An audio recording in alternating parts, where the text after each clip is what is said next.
tea and coffee should always be served either with or after dessert. They should never get their tea and coffee before their dessert. Tea and coffee is often seen as an extra course. So for example, a 5-course menu would typically include a tea and coffee at the end. So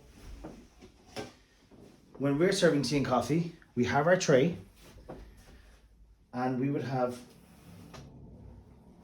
our tea and our coffee on the tray. And I would say always have the spouts facing in, okay? So always on the inside.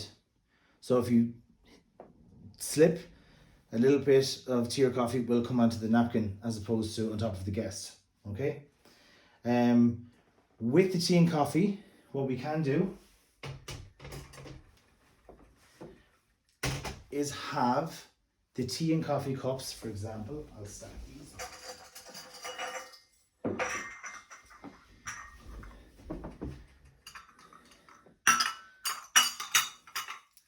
The tea and coffee cups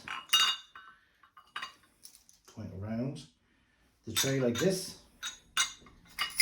and at the end, the 10th cup, you'd have your spoons inside, and then you would ask the guest in pairs. So one person has the tea and coffee, one person has the cups. You would ask the guest would they like tea or coffee. They say coffee, and the tea and coffee is poured for them, so there's less risk of them getting burnt. Well, sorry, less risk of them getting scalded. Okay? Typically we have the tea or coffee. One person goes around with coffee. The coffee pot is always taller, okay? The coffee pot is always this one.